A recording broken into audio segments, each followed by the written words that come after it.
하나님 말씀 고린도후서 1장부터 5장에 있는 말씀을 통해서 오늘 성경 대탐험 오해는 풀어야 한다라고 하는 주제로 함께 은혜 나누기를 원합니다. 바울의 3차 전도여행 이렇게 한번 펼쳐놓고 이 지도를 한번 이렇게 좀 보시면 좀 이해가 될 거예요. 그 3차 전도여행 중에 지금 바울이 어디에 머물게 되냐면 에베소에 머물게 됩니다. 화살표가 표시될 거예요. 에베소에 머물게 되는데 에베소에서 우리가 지난번에 뭐라고 이야기했느냐면 2차 전도 여행 때에 고린도 지역, 아가야 지역에 고린도에서 얼마 동안 머물렀다고요? 1년 6개월 동안 머물렀다 그랬어요. 1년 6개월 동안 머물면서 거기서 뭘 세워요? 복음을 전하고 많은 반대가 있었어. 그런데 그 반대가 있었음에도 불구하고 거기 머물 수 있었던 건 하나님께서 어느 날 밤에 바울에게 나타나셔서 이야기하거든요. 두려워하지 마. 이 성 중에 내 백성이 많다. 네가 어려운 일 당하는 거 알지만 그래서 그 말씀을 듣고 거기 머물러서 전도하다가 교회를 하나 세웠는데 그게 뭐예요? 고린도 교회예요. 그 고린도 교회를 그렇게 세워놓고 바울과 소위 그 브리스가와 아굴라를 거기서 만나서 복음을 전하잖아요. 그래서 그들이 함께 에베소로 떠나게 됐다가 그 에베소에다가 브리스가와 아굴라 부부를 떨어뜨려 놓고 바울은 예루살렘으로 돌아가게 되죠. 그게 이제 2차 전도여행의 마지막인데 브리스가와 아굴라가 거기 머물다가 누굴 만나느냐면 소위 아볼로라고 하는 사람을 만나게 돼요. 근데 아볼로는 지난번에 이야기했던 것처럼 굉장히 철학적이고 굉장히 성경에도 능통하고 거기다 더불어서 말을 아주 잘하는 사람이라고 그랬어요. 그런데 뭐가 없었어요? 예수 그리스도의 복음이 없었어. 십자가의 복음을 모르고 있는 그에게 브리스가와 아굴라가 도와줘서 복음을 깨닫게 하고는 그를 어디로 보내요? 다시 고린도로 보내서 고린도에서 얼마 동안 사역을 하게 하지요. 그리고 이제 3차 전도 여행에 드디어 바울이 어디까지 왔다고요? 에베소에 왔어요. 에베소에 와서 톡 듣다가 보니까 어떤 이야기가 들리느냐면 고린도 교회에 문제가 많다는 이야기를 들리게 돼요. 우리 지난번에 고린도 교회 10가지 문제에 대해서 고린도전서를 통해서 이야기를 했었는데 문제가 많다는 이야기를 턱 들은 이 바울이 편지 하나를 썼던 것 같아요. 그 편지가 지금 남아있지는 않아요. 그러니까 첫 번째 편지 한 장을 썼는데 그 편지를 놓고 오해하는 사람들이 생기기 시작했어요. 그러니까 그것에 대한 이야기를 들었던 누가? 바울이 소위 근로의 사람들 집에 있는 사람들과 나중에 공식적인 대표로 등장하는 사람들을 통해서 그 이야기를 듣고 그래서 그것에 대한 해명과 설명을 하는 편지를 두 번째 편지를 쓴 게 뭐라 그랬어요? 고린도전서. 고린도전서예요. 그런데 이제 그 고린도전서를 그게 아마 초창기가 되는데 고린도전서를 쓰게 되었어요. 그리고 이제 3차 전도여행에서 그곳에 와서 들어보니까 여전히 무슨 문제가 있어요? 고린도 교회에 문제가 있다는 이야기를 그 편지를 듣고 사람들이 더 격앙하게 되고 이게 안 좋은 소식을 들으니까 바울이 아마 정확하진 않아. 어떤 사람들은 아니라고도 그러고 기다고도 하는데 성경의 문맥상 보면 바울이 에베소에서 고린도를 잠깐 다녀왔던 것 같아요. 에베소에 잠깐 다녀오는 그 사이에 다녀왔는데 바울이 그곳에 갔을 때에 그 결과가 좋지 않았던 것 같아요.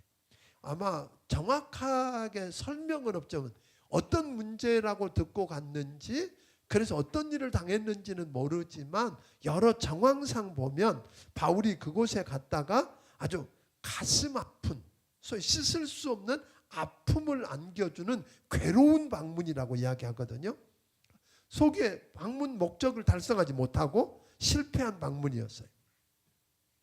그러니까 아까도 이야기했지만 어떤 일인지는 잘 모르겠어요. 그런데 이제 미루어 짐작하기는 지난번에 고린도전서 5장에서 근친상간에 관한 이야기가 있었는데 그 문제가 심각한 교회 문제가 있는데도 교회가 그걸 처리하지 못하고 방관하고 있었던 이유는 그쪽 지역의 지도자였을지 모른다.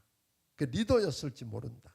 또 어떤 영향을 끼치는 사람이 있을지 모른다 그러는데 그를 통해서 인격적으로 개인적으로 모욕을 받았는지 잘 모르겠어요. 어떻든 이 일을 바울도 상처를 받고 돌아오고 고린도 교회 성도들도 이 일로 인해서 편치 않아서 근심했던 것 같아요. 그리고 바울이 에베소로 돌아와서 아주 준엄하고 굉장히 강력하게 책망하는 눈물의 편지를 써요. 근데 그 편지는 남아있지 않아요. 눈물의 편지를 써서 디도라고 하는 사람 편에 고린도 교회에 보내게 돼요. 그런데 이 이야기를 이렇게 들으면서 나중에 바울이 본래는 여러분들이 아는 것처럼 이렇게 뭐라고 썼어요. 내가 방문을 고린도에 들렸다가 그 다음에 마게도냐에 올라갔다가 다시 뭐 한다 그러세요? 고린도에 들려서 머물다가 예루살렘으로 돌아가서 3차 전도행을 마칠 계획을 했었는데 바울이 그렇게 안 하고 지금 어디로 가고 있느냐면 드로아. 지도 다시 한번 보여주시면 드로아라고 하는 곳이 어디냐면 늘상 그 지난번에 유럽에 있는 사람들이 와서 도와달라고 했을 때 터키에서 건너갔던 화살표 한번 보여줘 보세요. 그 드로아가 그쪽 말고 터키 끝에 아까 에베소 쪽에서 거기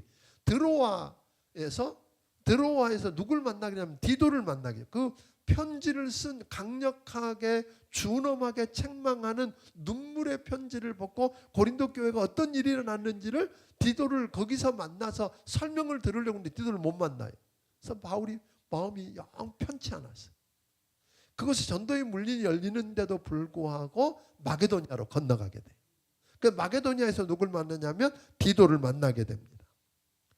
그래서 디도를 만나서 들어보니까 고린도 교회가 그 편지를 통해서 무슨 일이 일어났을까요? 사정이 호전되었다는 이야기를 듣게 돼요. 즉 고린도 교회 성도들이 거짓 선지자들에게 속아가지고 바울 사도의 사도적인 권위를 무시했다고 하는 것을 깨닫게 되죠. 그래서 회개하고 바울에게 적대적이었던 그 잘못했던 사람들을 처벌했다고 하는 소식을 듣게 됩니다. 그래서 바울이 이 고린도 교회가 겪었던 아픔을 위로하고 고린도 교회와 화해를 위한 편지를 쓰게 돼요. 그러니까 편지로는 네 번째 편지가 되죠. 편지를 쓴 것이 바로 뭐다? 고린도 후서. 이렇게. 그러면 좀 설명 이해가 좀 됐나요? 나 혼자 아는 건가? 이것도 잘 몰라. 이 바쁜 지면을 통해서 이런 설명을 하는 이유가 뭐예요? 조금 더 여러분들이 좀 친숙해지라고 지금. 대충 이해가 됐죠? 고린도 교회와 이런 그 상황들을 이해가 했을 거예요. 그래서 바울이 이제 그렇게 편지를 보내고 난 다음에 고린도 교회를 방문하게 되죠. 그 방문해서 약 3개월 동안 머물게 돼요. 머물면서 문제를 해결하고 화해하고 교제하고 그 기간 거기 머물면서 바울이 거기서 그 고린도에서 로마가 그렇게 멀지 않잖아요. 그 로마 교회를 바라보면서 편지 한 통을 쓰게 돼요. 그 편지 한 통이 우리가 알게 되는 그 유명한 로마서예요. 그러니까 이런 여행 하나하나를 통해서 하나님이 어떻게 개입하시고 일하시는가를 우리가 보게 되는 것입니다. 아멘. 이게 고린도 소위 후서에 대한 배경을 여러분들에게 설명했습니다. 이해가 되시나요? 예. 1장. 이제 고린도 교회 문제는 거짓 선지자들을 용납했고 그의 말을 바울의 말보다 더 믿고 다른 데서부터 시작됩니다. 그러니까 바울이 거짓 선지자들이 그들이 정확하게 누군지 성경에 명확하게 이야기하지 않지만 여러 정황들을 뉘앙스들을 보면 유대인들 가운데서 예루살렘에서 내려온 유대인들이었는지 아마 그들 유대인 그리스도인이죠. 유대인 출신의 그리스도인들이 아니었을까. 이제 그들이 처음 들어와서 무슨 이야기를 뭘로부터 시비를 거느냐면 이런 문제로부터 시비를 거는 거예요. 바울이 당신 처음에 말하기를 고린도에 들렸다가 마게도냐 갔다가 다시 고린도에서 머물다 간다고 그랬는데 왜 바꿔? 계획된 것을 임의로 약속하고 계획한 것을 임의로 바꾼 걸 보니까 당신은 믿을 수도 신뢰할 수도 없는 사람이네 하고 신뢰 문제를 가지고 딱 들렸어요. 그런데 여러분 기억나세요? 지난주에 16장을 다룰 때에 계획은 치밀하게 하지만 하나님의 주권과 섭리 아래서 얼마든지 유연하게 뭐 할 수 있어야 된다? 바꿀 수 있어야 된다. 하나님이 주신 선교적인 기회에 의해서 우리는 바꿀 수도 있다 없다? 교회에서 한 번 결정한 건 반드시 지켜야 된다. 바꿀 수 있다 없다? 예. 근데요 많은 경우 교회가 결정해놓고 그걸 바꾸냐? 그거 아니에요. 하나님의 섭리와 주권 아래서. 그건 왜냐하면 우리가 계획하는 건 맞아요. 계획도 하나님의 인도를 받아 계획할 수 있어요. 그럼에도 불구하고 하나님이 환경과 상황에 따라 바꿀 때 언제든지 유연하게 바꿀 수 있어야 되는데 그걸 바꾼 것을 놓고 바울은 어떤 사람이라고요? 믿을 수도 없고 신뢰할 수도 없는 아주 경솔한 사람 이렇게 취급해요. 근데요 이게 볼 목적이 아니에요. 이렇게 이런 걸 놓고 건드려서 더 깊이 있는 데로 들어가려고 하는 마귀의 전략이었다는 거예요. 그리고는 난 다음에 그런 걸 보니까 바울은 진짜 사도 아니야. 그러니까 처음부터 사도 아니라는 문제를 들고 나온 거 아니에요. 약속을 막 바꾸는 걸 보니까 믿을 수도 없고 신뢰할 수 없는 사람이라고 턱 해놓고 봐봐. 바울 사도가 어디 12제자 중에 이름이 있어? 없잖아. 이제 그렇게 나오는 거예요. 또 그 다음에 예루살렘에 있는 교회로부터 추천장 받아왔어? 추천서 없잖아. 이렇게 나오기 시작하는 거예요. 그러니까 그는 뭐가 아니다? 사도 아니야. 그런 거예요. 그런데 뭐라 그러냐면 그 거짓 선자들이 우리는 추천장이 있다? 그렇게 이야기했어요. 우리는 그 추천장을 보여주면서 여기서는 천거서 그랬어요. 여기 소위 말하면 추천장이에요. 우리는 이거 봐. 추천장이 있는데 바울 없잖아. 그러니까 바울은 가짜고 우리가 진짜야 하고 이야기한 거예요. 근데 이제 바울이 사실은 그들이 사도라 그러냐 안 하느냐 하는 문제가 그렇게 중요한 게 아니었어요. 바울이 그 문제를 뒤에 가서 좀 설명을 하죠. 그러니까 바울이 이 사도냐 아니냐고 하는 문제가 개인적인 무슨 평판이나 자존심이나 이런 문제였다면 바울이 그렇게 이 문제를 적극적으로 나서지 않았을 거예요. 바울의 사도성을 인정 안 하고 사도라고 하는 걸 무너뜨리고 나면 뭐가 무너져요? 바울이 지금까지 전한 복음이 무너지는 거예요. 그리고 그가 그 복음을 전해서 성령의 능력으로 세워진 이방의 모든 교회들이 문제가 돼요. 교회들이 다 허물어질 수밖에 없는. 그것 때문에 바울이 아파하고 그 오해를 풀려고 했던 걸 보게 됩니다. 또 하나, 세 번째 문제가 하나 있었어요. 바울이 우리 지난번에 고린도전서에 보니까 뭘 이야기했어요? 예루살렘에 있는 소위 우리가 예루살렘으로부터 신령한 도움을 받았으니까 예루살렘 교회가 지금 흉년이 들어서 가난하고 경제적인 궁핍을 느끼니까 그들을 위해서 뭐 하자? 헌금하자 그랬는데 이 사람들이 와서 뭘 내냐면 야 그거 바울이 지 이익을 위해서 저를 위해서 헌금하자 그런 거야. 그러니까 헌금할 필요 없어. 그래서 헌금을 막는 일을 했어요. 실제로 고린도후서에 가면 8장 9장에서 헌금 이야기를 바울이 다시 해요. 왜? 안 하니까. 안 했었어요. 누구 이야기 때문에? 거짓 선지자들의 일 때문에. 그러니까 이런 배경을 가지고 지금 뭘 시작하고 있어요? 바울이 고린도후서를 편지를 지금 쓰고 있는 겁니다. 이런 배경을 다 알면서도 바울이 시작한 걸 보니까 감사와 위로와 격려의 말로 편지를 시작한다는 거예요. 기가 막혀요. 자, 1절부터 3절까지 한번 읽어보고 싶겠어요. 자, 시작. 하나님의 뜻으로 말미암아 그리스도 예수의 사도된 바울과 형제 디모데는 고린도에 있는 하나님의 교회와 또 온 모든 성도에게 하나님 우리 아버지와 주 예수 그리스도로부터 은혜와 평강이 있기를 원하노라. 찬송하리로다. 그는 우리 주 예수 그리스도의 하나님이시요 자비의 아버지시요 모든 위로의 하나님이시며. 그러니까 여기 보니까 바울이 뭘로 시작했어요? 하나님의 뜻으로 말미암아 그리스도 예수의 사도된 바울. 이건 뭐도 지금 변명하고 있는 거죠? 나 그냥 내가 되고 싶다고 된 거 아니야. 사도 누가 시킨 거예요? 하나님의 뜻에 의해서 예수 그리스도의 명으로 된 거야 라고 하는 말과 더불어서 이야기하고 있어요. 그런데 고린도후서에 등장하는 가장 많은 단어가 뭐냐면 격려 또는 위로라고 번역되어 있는 말, 소위 돕기 위해서 그 사람 편에 섰는 것을 의미한, 이게 격려 위로라는 말은 뭐예요? 돕기 위해서 그 사람 편에 서 있다 라는 격려와 위로라는 말이 29번이나 나오는 걸 보게 됩니다. 그러니까 바울은 환경과 상황은 많은 시련 속에서 낙심할 수밖에 없지만 하나님의 은혜로 오히려 위로가 넘치는 편지를 쓰고 있다는 거예요. 이럴 수 있겠냐는 거예요. 여러분이 이런 상황이라면 어떨까요? 쉽지 않아. 제가 솔직히 이거 쓰다가 처음에 이 고민을 하느라고 원고 쓰는 걸 처음에 시작을 못했어요. 고민하다가 어제 제가 원고 쓰고 집에 가니까 7시 반이 넘었어요. 이런 걸 보게 되면 참 중요합니다. 그러니까 바울이 낙심되어서 모든 걸 포기해버리고 싶을 때 사람들이 그가 사도가 아니고 가짜라고 할 때, 자기가 사도가 되고 싶어서 사도된 게 아니고 하나님의 뜻대로 예수 안에서 사도가 된 거라고 이야기했고, 자기 정체성이 흔들리지 않았기 때문에 자기 정체성이 흔들리지 않았어요. 사람들이 뭐라 그래도 나는 실제로 여러분들이 사도행전 9장 15절 16절 한번 읽어보고 넘어가겠습니다. 바울이 흔들리지 않았던 이유를 사도행전 9장 15절 16절. 자, 시작.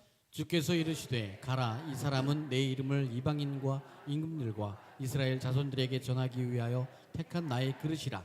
그가 내 이름을 위하여 얼마나 고난을 받아야 할 것을 내가 그에게 보이리라 하시니. 사도 바울이 다메섹 도상에서 만나줬던 주님이 뭐라고 말씀하면 내 이름을 이방인과 임금들과 이스라엘 자손에게 전하기 위해서 택한 나의 뭐다? 그릇이야. 그러니까 내가 뽑은 사람이야. 그리고 이 일을 전하기 위해서 내가 보낸 뭐다? 보냄을 받았다는 말이, 사도라는 말이 보냄을 받았다는 말이야.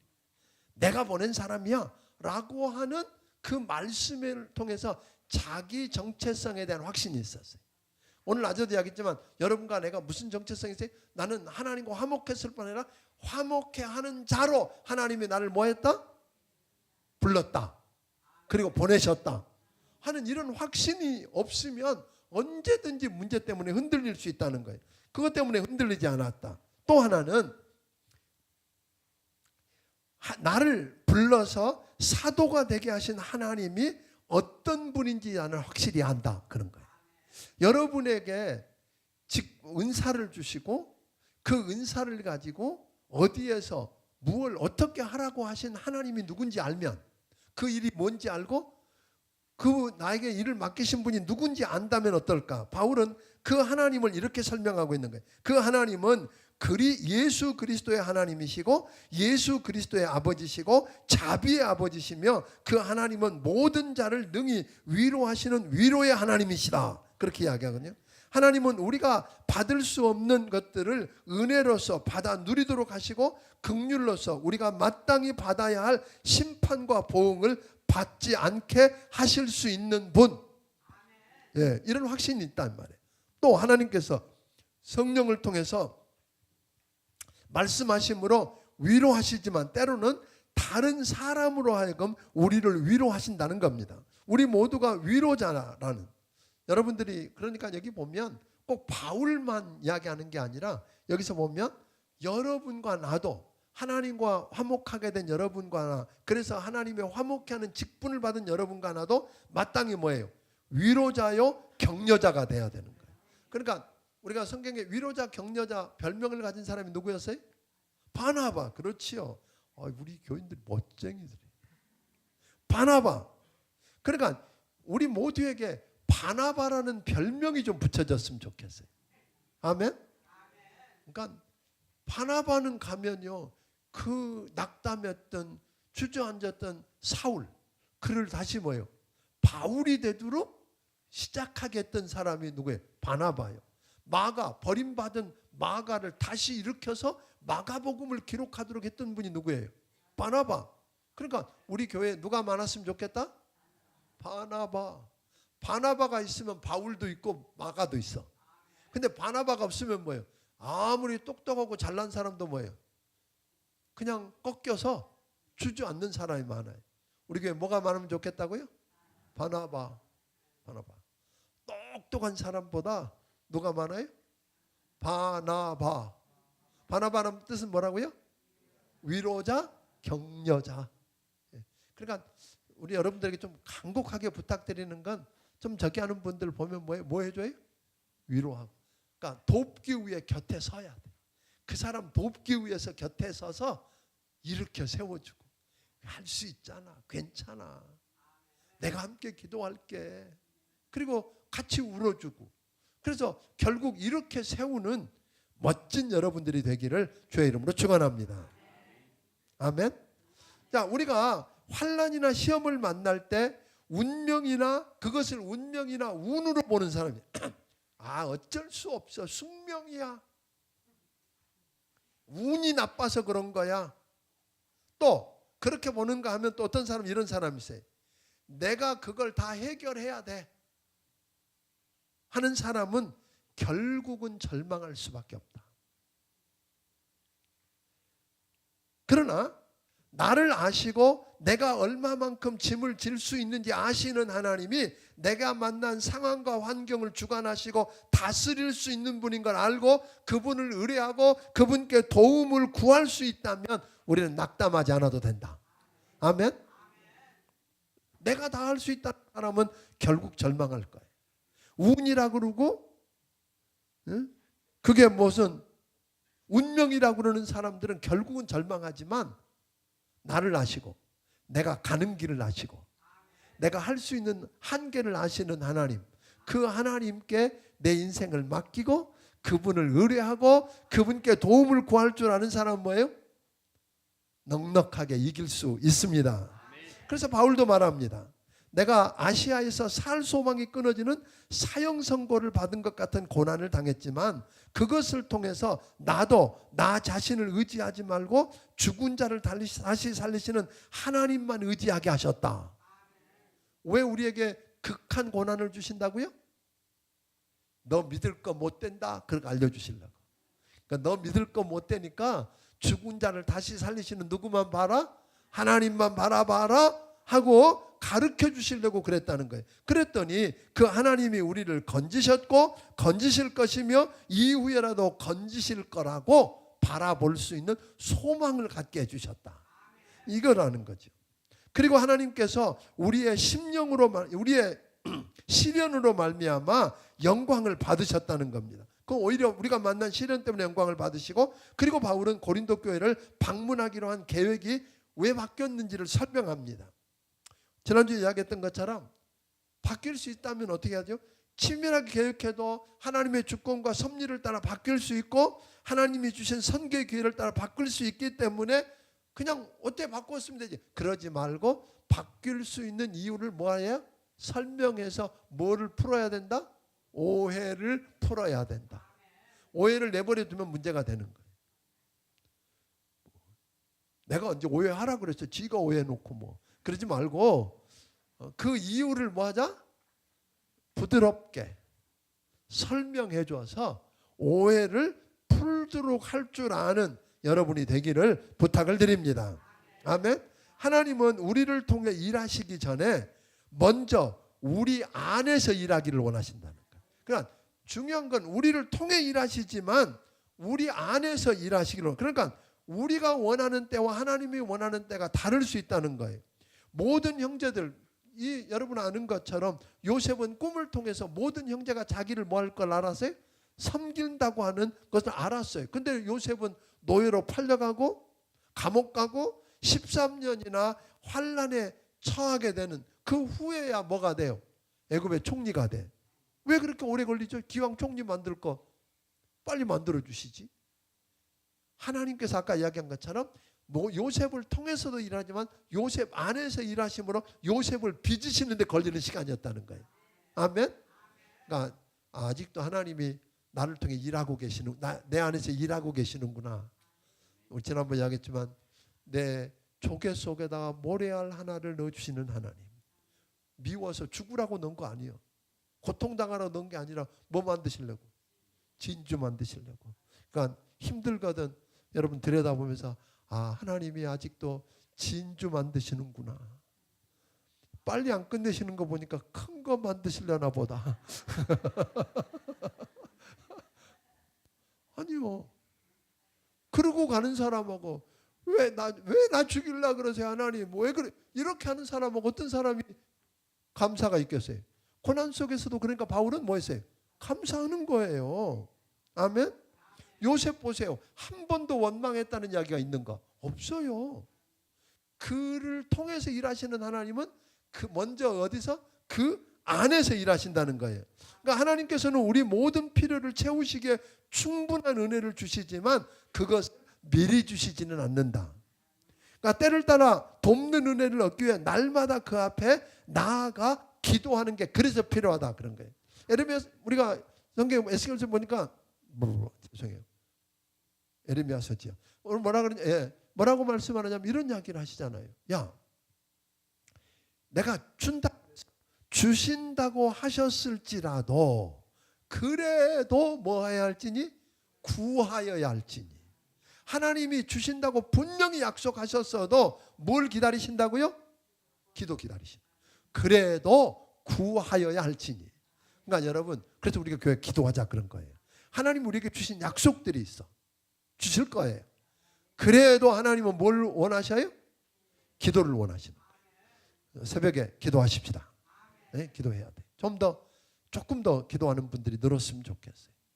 한 절반쯤 줄었어, 절반쯤.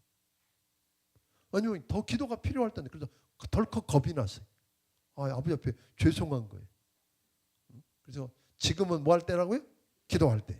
그래서 기도하는 그런 시간들을 갖기를 부탁을 드리겠습니다. 그러니까 바울이 방문 계획이 바뀐 걸 해명하고 있는 것은 뭐하기 때문에 오해를 풀려고 했어요. 그러니까 바울은 계획이 변경함으로 인해 비난을 피하는 것보다 공동체 유익을 가져다 주는 것을 더 우선시했어요. 자기 자존심과 명예의 손상이 오더라도 그들에게 도움이 되는 걸 택하기 위해서 변경했다 이 말이에요. 그러니까 우리는 내 자존심 때문에 명예 때문에 계획한 걸 바꾸지 않고 가는 것보다 뭐가 더 중요해요? 그 공동체 유익과 하나님의 영광을 위해서 욕을 먹더라도 명예의 손상이 가더라도 계획을 바꿔야 되면 바꿔야 된다 이 말이에요. 아멘? 그런 이야기거든요.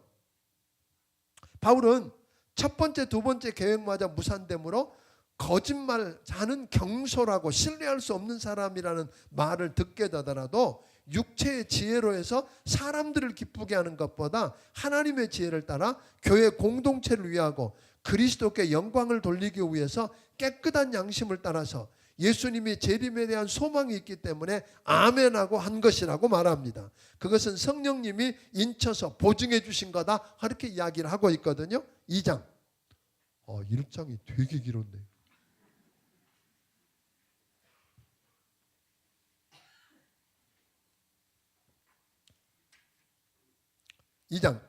바울이 거짓 선지자들인 적대자들과 대결하는 출발점 같지만 궁극적으로는 고린도 교회 성도들의 오해를 풀어주고 그들의 믿음을 강화하고자 하는 바울의 목회자적인 마음, 목회적 마음. 저는 이 고린도후서를 보면서 바울이 진짜 목회자다. 진짜 요즘으로 말하면 진짜 목사다. 이거 보면서 제가 부끄러움도 많이 느꼈어요. 나는 멀었다. 제가 이거 설교하면서 너는 아직 멀었다. 제가 저한테 그래서 너 아직 멀었다. 왜? 바울이 그 목회자적인 그 마음을 이렇게 보면서 그래 그런 얘기. 그러니까 바울이 거짓 선지자들의 이간 때문에 계획을 바꾸어 거짓말하고 경솔하며 신뢰할 수 없는 자고 아니고 또 사도가 아니고 뭐 이런 거 할 때에 이것은 자신의 체면이나 뭐 때문에 명예의 손상이 가기 때문에 근심하고 애통하고 눈물로 말하는 게 아니라 만일 바울이 사도가 아니라는 말이 득세하게 되면 어떻게 돼요? 나는 심었고 그런 이야기 했잖아요. 또 지혜로운 건축자같이 터 위에 닦아두었고 내가 너희를 낳았고 하는 이 모든 뭐가 내가 전한 복음이 무너진다 그런 거예요. 지금까지 성령의 역사로 복음을 전해 세워진 모든 이방 교회가 어찌 되는가 이거 생각하니까 근심이 되고 애통하고 눈물이 난다는 거예요. 그러나 바울은 자신의 감정보다 고린도 교회 성도들의 감정을 먼저 생각하는 걸 보게 됩니다. 그들의 유익과 그들이 성장하도록 도우려고 했습니다. 징계 자체가 목적이 아니었어요. 징계를 통해 그들이 죄를 회개하고 돌아왔으면 뭐하라? 맞는 너보다 때리는 내가 더 아프다는 부모의 마음 심정으로 그들을 용납하고 용서함으로 사단이 더 이상 그곳에서 뭐하지 못하도록 역사하지 못하게 하겠다. 그러니까 그렇게 잘못한 사람들을 징계하라 그랬어요. 정말로 징계를 쫓아냈어. 쫓아냈는데 그들이 뭐하면? 회개하고 돌이키면 뭐하라는 거예요? 용서하라는 거예요. 여기서 하나 중요한 이야기 할게요. 간혹 교회에서 이런 일이 있어요. 어떤 사람이 정말 이건 해서 안 될 일을 했어. 잘못된 일을 저질렀어. 창피하고 부끄러운 수치스러운 일을 했어. 그래서 그 사람에게 징계를 하고 돌렸어. 그런데 그 사람이 회개하고 돌이켰어. 다시 주님 앞에 나오면 여러분 어떻게? 그 사람 오면 여러분 대부분 뭐라 그러냐면 옆에 수근수근. 그래서 그 사람이 금방 자기 말하는지 알아. 그리고 또 상처받아. 그러면 안 된다 이 말이에요. 그 사람이 돌아왔을 때 기쁨으로 그들을 정말 회개하고 돌이켰다면 기쁨으로 맞아라. 아멘. 수군거리고 그 사람 뭐 어떻다고 이야기해서 그 사람이 더 이상 거기에 못 견디고 떠나가면 누가 그때부터는 그 사람의 삶의 터전이 누구의 터전이 돼요? 마귀가 노는 사역의 터전이 되고 만다 이 말이에요. 그 영혼을 마귀가 붙들고 역사하지 못하도록 절대로 그러면 안 돼.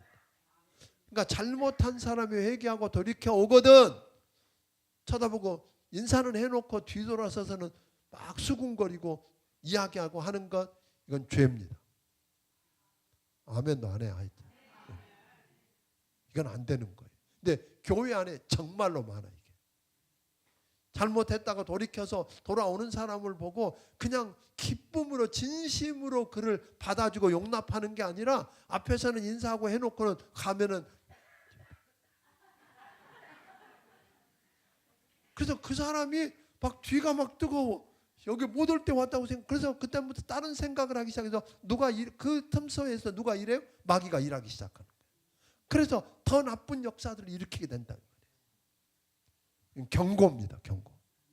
바울이 강력하게 경고하는 거예요. 우리 교회는 없기를 주의 이름으로 축원합니다. 있었어. 나도 들었어 막.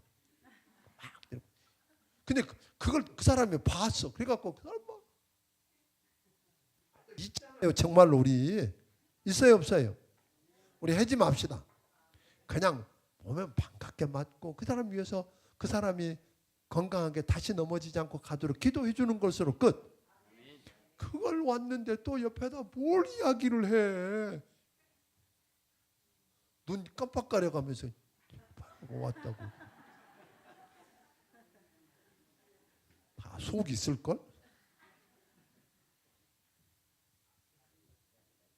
제가 심해요? 아니 진짜 이건 제가 꼭 짚고 가고 싶었어요.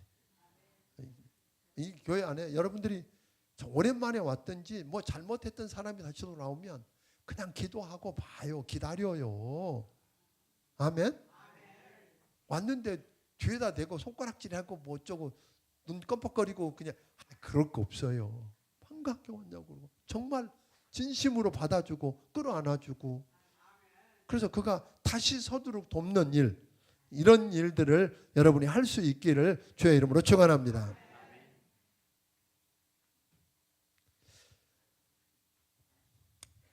왜 용서해야 될까요? 왜 그들이 회개하고 돌이켰면 왜 용서해야 되죠? 우선 우리 자신을 위해서 용서해야 돼. 물론 그 사람 때문에 내가 너무 아팠어. 너무 힘들었어. 그래도 용서해야 돼요? 안 해야 돼요? 누구를 위해서? 그 사람 위해서요? 아니 내가 살기 위해서. 내가 밥 먹고 내가 자고 발 뻗고 자고.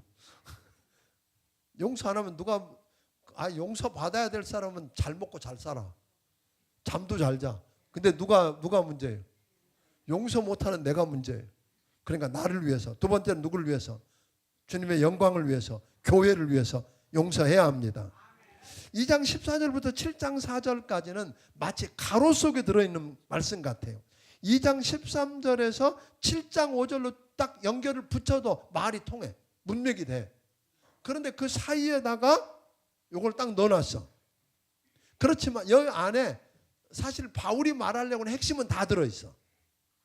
그래서 바울은 에베소를 떠나서 드로아에서 디도를 만나 고린도 교회 안에 일어나고 있는 소식들을 듣기로 했다 그래서 어떤 편지를 보냈어요? 막 엄하고, 그렇죠?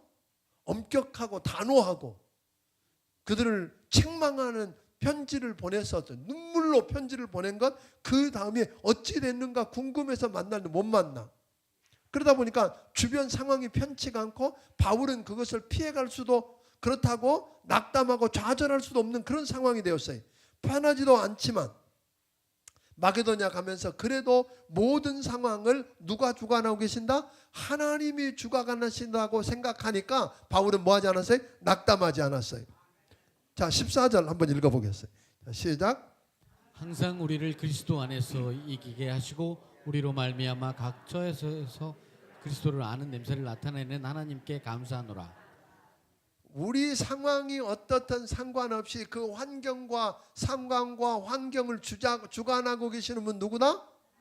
하나님이시다.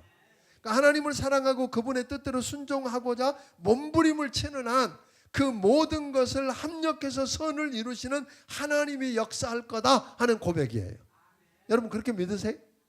내가 붙들고 씨름하려고 하는 게 아니라 여전히 일이 안 풀어져도 그것도 누구 손에 있다?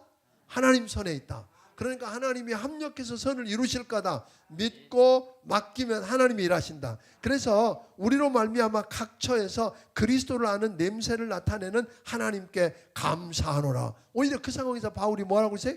감사를 이야기하고 있는 거예요. 바울은 복음 전도자들은 그리스도를 아는 냄새, 그리스도의 향기에다 비유하고 있어요. 3장 2절 3절에 보면 그리스도의 편지에다 비유했어요. 이 냄새는, 이 복음은 구원을 얻는 자들에게나 망하는 자들에게나 하나님 앞에서 그리스도의 향기라고 그랬어요. 그러니까 이 사람에게는 사망으로 쫓아 사망에 이르는 냄새요, 저 사람에게는 생명으로 쫓아 생명에 이르는 냄새라고 그랬어요. 그러니까 복음을 전하는 자들은 말씀을 혼잡하게 아니하고 복음의 진리를 꽉 붙잡아야 돼요. 보수해야 돼요. 아멘. 그러니까 마귀는 복음 전파를 못하게만 방해하는 게 아니에요. 복음을 뭐하도록 만들어요? 변질시키도록 유도하는 게 마귀의 일이다. 그러므로 복음을 혼잡하게 하지 말고 순전함으로 하나님께 받은 대로 하나님 앞에서와 그리스도 안에서 그 복음을 말하고 전할 수 있어야 합니다. 3장.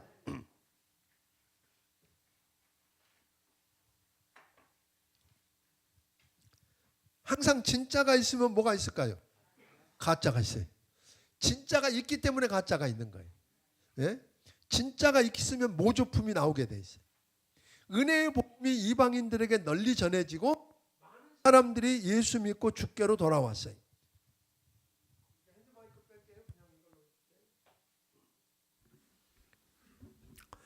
그러자 유대주의자들은, 그러니까 이방인들이 막 예수 믿고 구원받고 이러고 나니까 유대주의자들은 구원받은 예수, 그러니까 구원받으려고 하면 예수만 믿는다고 되냐? 그런 거예요. 예수만 믿는다고 되는 게 아니고 뭐도 지켜야 된다? 율법도 지켜야 된다. 할례도 해야 된다라고 이야기하기 시작해요. 그러니까 가짜죠. 이거 사실은 사도행전 15장에 보면 사도들이 회의를 통해서 뭐 했어요? 그게 아니고 뭐만 하면 된다? 예수를 구주와 주님으로 믿는 것만 갖고도 충분하다. 그랬다면 믿는 것만 갖고도 충분하다고 하는 게 결정이 났는데, 인간의 본성이라고 하는 건 그것만 갖고 좀, 종교성은 뭐예요? 뭔가 종교적인 목표를 성취해서 뭔가 손에 잡히는 걸 좋아하는 거예요. 그 사람의 성향이. 그러니까 이런 심리를 교묘하게 이용한 가짜 선지자들, 이단들이 등장했어요. 그러니까 이단은요, 교회 밖에, 예수 안 믿는 교회 밖에 있는 사람들 아니에요. 교회 예수 믿는다 그러고 교회 안에 있는데 가짜. 요즘 이단들 가운데 예수 안 믿는다 그래요? 차라리 안 믿는 사람들이 핍박하고 밖에 하는 건 괜찮겠어요. 뭐 신천지를 시작해서 여러 이단들을 보면 예수 안 믿는다 그러니까 예수 믿는다 그러는데 거기다 뭘 보태고 빼고, 그래서 가짜를 가지고 진짜인 것을 잘못됐다고 이야기하는 사람들. 그러니까 바울은 저들을 추천서가 있는데 바울은 없으니까 가짜라고 그랬는데 바울은 말합니다. 우리가 복음을 전해서 구원받고 하나님의 자녀가 된 고린도 교회 성도들인 너희가 내 추천서다. 그랬어요. 너희가 내 추천서야. 구원하지 못하고 죄를 알게만 하고 또 지적하고 심판할 뿐 변하지 못하게 하는 율법처럼 돌비에 쓴 게 아니고 하나님 말씀을 전할 때 너희가 예수 믿고 그 마음에 하나님의 성령이 임해서 변화시킨 너희는 그리스도의 편지인 너희가 바로 내 추천서다. 율법이 사람을 변화시키고 구원시킬 수 있는 게 아닙니다. 정죄와 사망을 가져다 줄 뿐입니다. 오직 하나님의 영에 의해서 역사된 하나님의 은혜 안에 있는 죄인들은 그리스도를 영화롭게 하고 영화롭게 하는 살아있는 편지라고 하는 것입니다. 아멘. 그러니까 바울은 참된 사도직을 가늠하는 시금석이 뭐냐면 자신의 능력이냐 누구의 추천서가 아니고 자기가 섬기고 있는 교회의 영적 수준이다. 백욱순 목사가 진짜인지 가짜인지 누구 보면 안다? 송탄중앙침례교회 성도 보면 안다. 이제 그런 이야기예요. 결국은 보면. 그 사람 수준 보니까 누구 보면 안다? 중앙침례교회 성도들 보니까 그 사람 수준 알겠더라. 진짜인지 가짜인지 알겠다. 이런 이야기를 지금 바울이 하고 있는 거거든요. 그러니까 새 언약의 일꾼이 세워야 할 공동체는 더 이상 옛 언약, 즉 율법의 근거에서가 안 된다. 예수 그리스도에 대한 믿음이 온 후로 율법은 종말을 고했다. 모세의 율법도 영광이 전혀 없는 건 아니다. 율법 자체는 선하고 거룩하고 신령하다. 그러나 연약한 인간이 지배하는 죄의 세력 때문에 성령의 인도하는, 오늘 생명으로 인도해야 될 계명이 도리어 죽음으로 인도해 간다는 거다. 이제 예수 그리스도가 오심으로 옛 언약의 유효성은 지나갔다. 율법의 종결로 유대인과 이방인을 가로막고 있는 차별은 폐지되었다. 유대인이든 이방인이든 예수 믿고 그리스도의 영을 받을 때 구원받고 자유함을 얻게 되고 그리스도의 승리의 행진에 참여하는 영광스러운 존재가 될 수 있다. 이 복음이 의문이라는 율법의 수건에 가려 있다는 게 문제다. 예수님이 오셔서 십자가에서 대속제물이 되어 죽으실 때 성전의 휘장이 위에서 아래로 찢어짐으로 하나님께 나아가는 길이 열렸고 복음이 밝히 드러났다. 주의 영이 계시는 곳에 자유가 있다. 수건이 벗겨지고 확실히 보게 된다고 하는 것을 우리에게 알려주고 있습니다. 4장 3장이 새 언약의 직분자들의 영광을 말씀했다면 4장은 새 언약의 직분자들이 감당해야 할 고난의 승리를 이야기하고 있습니다. 바울은 다시 한번 자신의 사도직이 하나님의 긍휼, 즉 은혜에 의한 것임을 말하고 있습니다. 하나님이 사도직의 근거가 되시고 성령님이 사역의 주체가 되시기 때문에 상황과 환경 때문에 낙심하여 자신의 사도직을 포기하거나 게을리할 수 없다고 이야기합니다. 낙심할 만한 충분한 이유가 있고 그런데도 낙심하지 않는다고 말합니다. 낙심치 않고 포기하지 않고 주저앉지 않는 이유는 또 생명을 내건 싸움 속에서도 무너지지 않는 이유는 예수 안에서 자기가 소유한 것이 무엇인지 알기 때문이라고 말합니다. 사람의 구원과 의의를 가져다주는 직분이요, 오늘 사람의 삶을 변화시킬 수 있는 직분이고 하나님이 긍휼하심 때문에 하나님께로부터 주어진 하나님의 선물인 영광스러운 직분이라고 하는 겁니다. 바울은 사도 직분을 짐으로 여기지 않고 하나님을 섬기는 일을 하는 특권으로 여겼다. 여러분 묻고 싶습니다. 여러분에게 주어져 있는 직분이 이게 짐입니까? 하나님께서 맡겨주신 일을 하는 특권입니까? 아멘. 그래서 저는 좋아합니다. 그래서 여러분을 사랑합니다. 근데 많은 사람들이 자기에게 주어져 있는 직분을 뭘로 여겨요? 짐으로 여기고 부담으로 여겨. 그러니까 그게 억지가 되고 할 수 없어서 하고, 그게 아니라 천사에게도 안 맡기는 그 일을 누구에게 맡기셨다? 나에게 맡기셨다. 나를 귀중히 보시고 나를 통해서 하나님이 그 일을 하시기에 좋은 모습이라고 여기고 내게 맡기셨다 하는 그런 의식이 있느냐는 거예요. 그러니까 사람에게 고용된 게 아니라 그리스도의 일꾼이다. 아멘. 그런 확신. 그래서 어떤 상황에서도 포기할 수 없고 결코 속이는 자가 될 수도 없고 사람을 주관하려고 하지 않고 도우려고 애쓰는 종이 된다.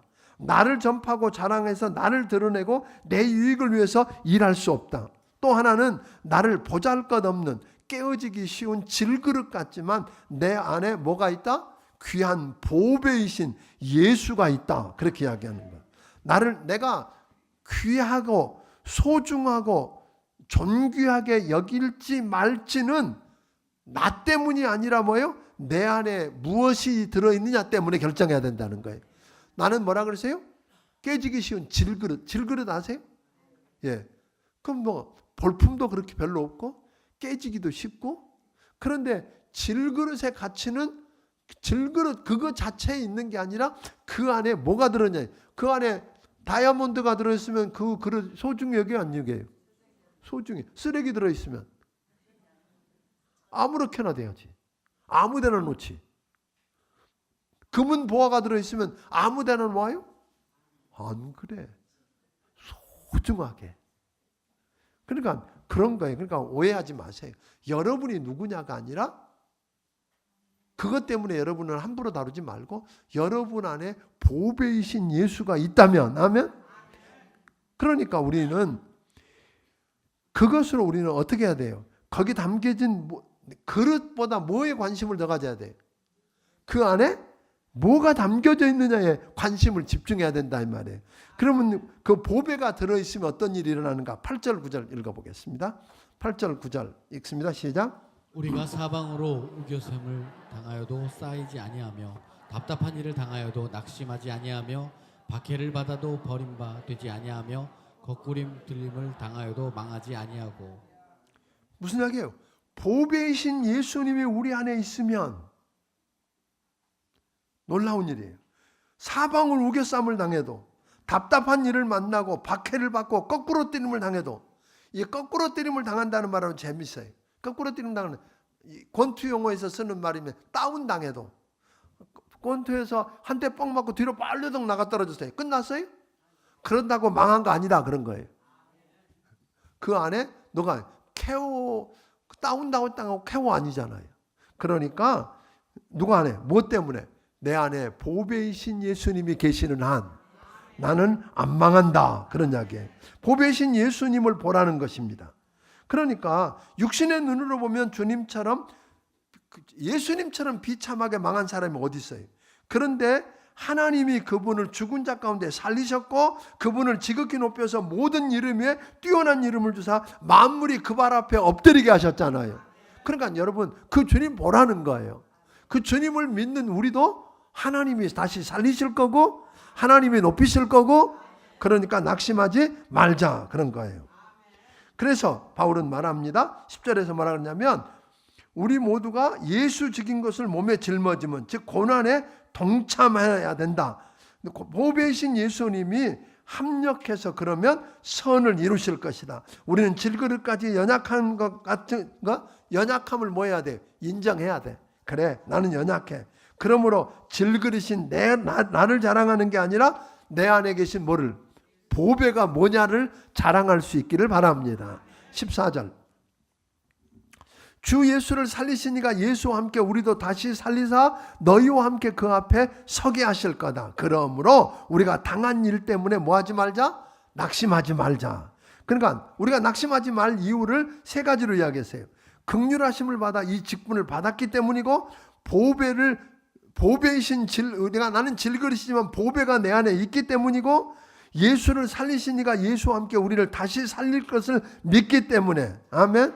새 언약의 일꾼인 나는 뭐하지 않는다? 낙심하지 않는다.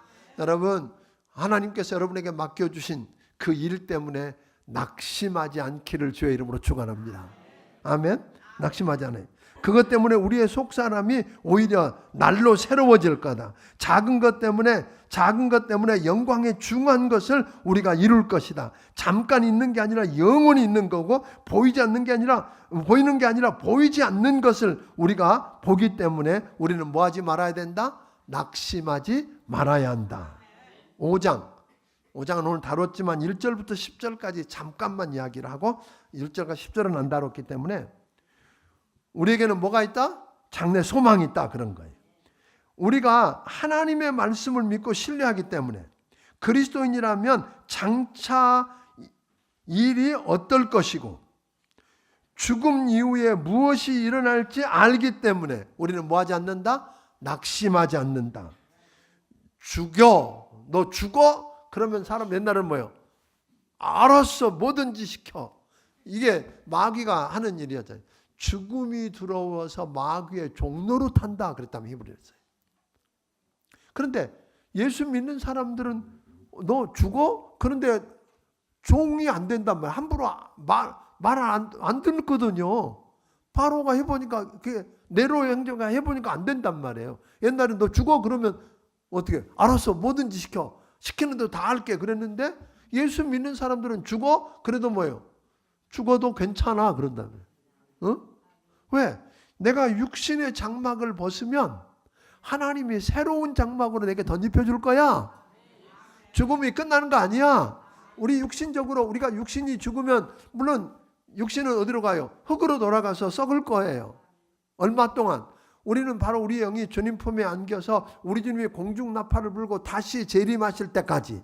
그래서 우리 죽은 육신이 뭐예요? 부활해서 우리 영혼이 만나서 예수님의 어린 양의 혼인잔치에 참여하고, 그리고 그리스도의 심판대 앞에 서서 영광스러운 상을 받는지 하는 그 영광의 자리에 참여할 때까지 기다리는 걸 질 뿐이단 말이에요. 그러니까 죽어? 그런 말을 갖고 겁이 나요, 안 나요? 괜찮다, 그런 거예요. 그래서 우리는 뭐 할 수 있다?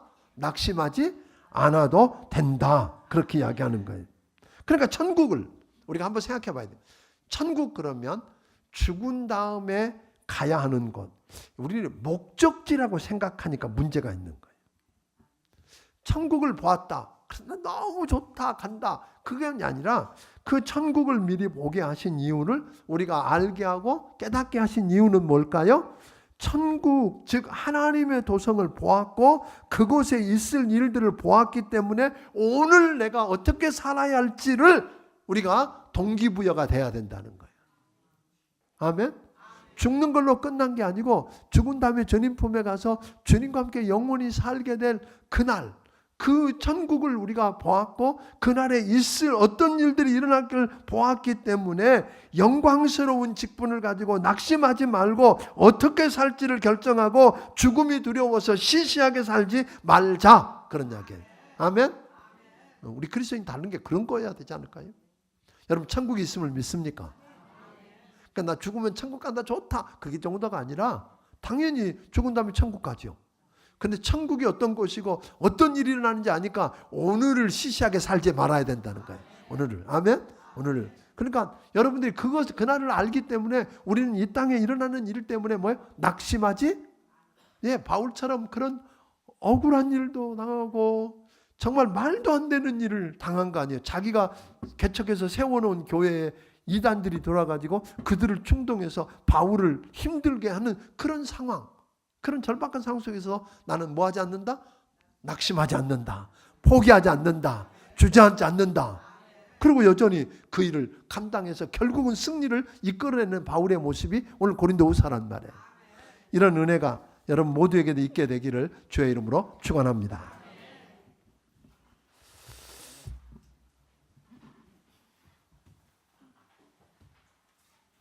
우리가 기도하겠습니다. 하나님 아버지, 오늘 주신 말씀 감사합니다. 이 말씀을 붙들고 도전받기를 원합니다. 바울의 심정을 배우기를 원합니다. 그래서 오늘 이 시대에 낙담하지 아니하고 어떻게 살아야 할지를 결단하기 원합니다. 도와주시옵소서. 사랑하는 사람이 귀한 예물을 드렸사오니 받아주시고 하나님 그의 기도 제목과 소원을 들어서 응답해 주시옵소서. 주의 은혜를 체험케 하여 주옵소서. 이 예물이 아버지 하나님 영혼들을 하나님과 화목시키는 데 쓰여지게 하여 주옵소서.